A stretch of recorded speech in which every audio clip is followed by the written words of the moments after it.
So what you'll need is blue and white checkered fabric. I got 1.5 meters, some scissors, a safety pin, some glue, and some elastic. So I laid the fabric out flat on the table and then I started hemming it, but I didn't glue the whole thing. I left a bit of a pocket because this is where the elastic will go. I then folded it in half lengthways and started gluing it together, but where the pocket is, I didn't glue together. So to make the gathering of the elastic easier, I put a safety pin in it. It just makes the whole process a lot easier. So I'm just pushing and pulling it through until I get to the very end.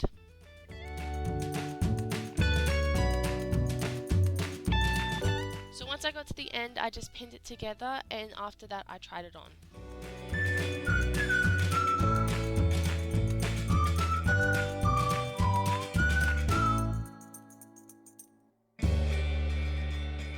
While I was trying it on, I got my mum to pin it where I should cut it, and then I just cut it where it needed to be.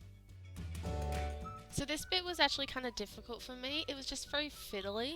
All you have to do is just seal up where the elastic band meets each other. So with the leftover fabric, I folded it in half and then I cut it to an appropriate size that would fit my chest because this is going to be the bib.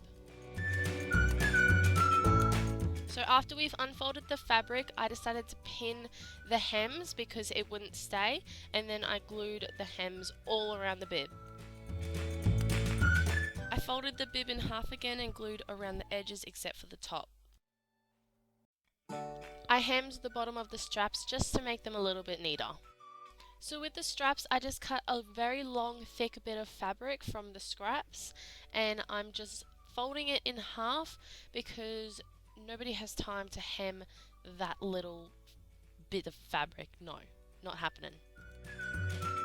Once everything was glued, I then glued it inside of the bib. So these bits were for my hair, and I just cut a little triangle out of each end. Now the glitter shoes, you'll need a bowl, a smaller bowl, a paintbrush, a plastic spoon or a normal spoon, some glue, the red glitter, some tape, and the shoes. I then took out the laces out of the shoes, which is actually very difficult to do with one hand. I then taped the bottom of my shoe, which is really hard for me to show you how I did that, so there's no clip. I then poured a generous amount of glue into the bowl and just started painting it on my shoe. I did mine in small sections because I found it was a lot easier that way. And here's the fun part, sprinkling the glitter on the shoes. So I then took the tape off of the shoe. And this is what your finished shoe should look like.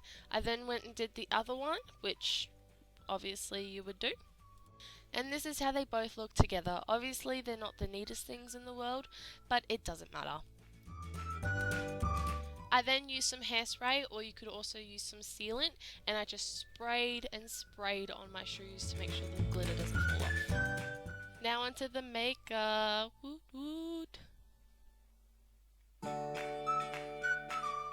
That dancing though. So I've already applied my primer, my foundation,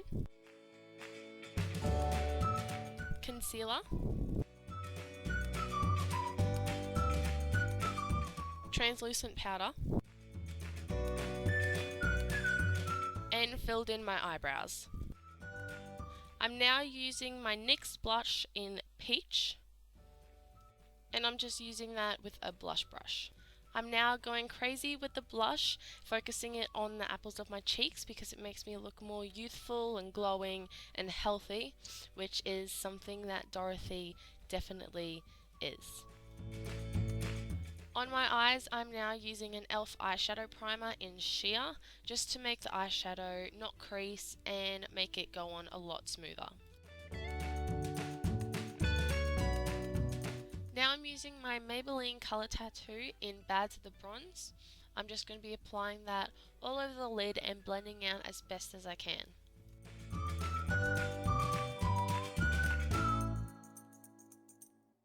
don't mind the broken palette, this is really old, but I'm now going to mix these two colours together and put them in my crease to really define my eyes.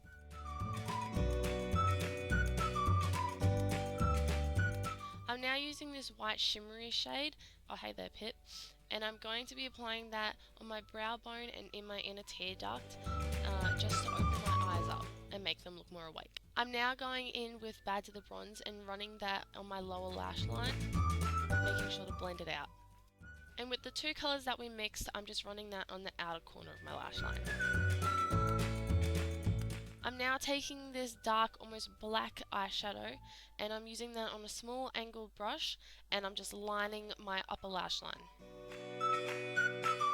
Now I'm taking my eyelash curler, and I'm doing just that. I'm curling my eyelashes. Now I'm taking my mascara, and I'm just smothering that on my eyelashes.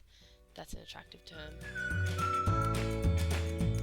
We didn't get any footage of this, but I coated my bottom lashes as well. I'm now taking my Revlon Colorburst Matte Balm in the colour 240 Striking, and I'm wiping that on my lips.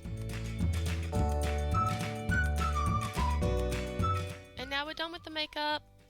I lost the footage of what I first did with my hair, but I just did a twist braid kind of thing.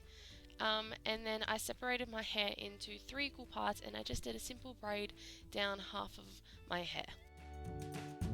I then curled the bits that weren't in the braid. I also made sure that I did the curls in different directions, just for a bit of variety and volume.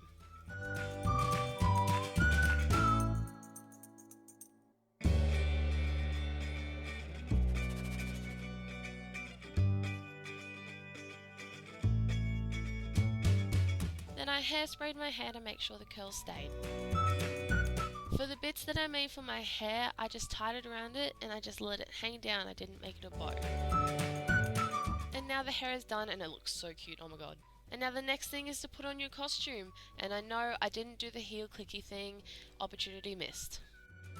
So here's the finished DIY. I added a white shirt underneath and I had to wear shorts because the dress was see-through.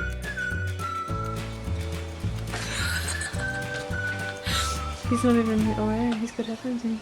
Oh, good. Okay.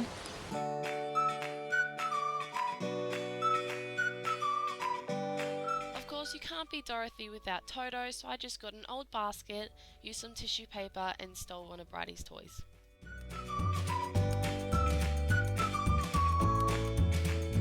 You can be my new Toto! So that's it for my Dorothy DIY tutorial. Hope you enjoyed it. If you did, give it a big thumbs up and subscribe. Bye!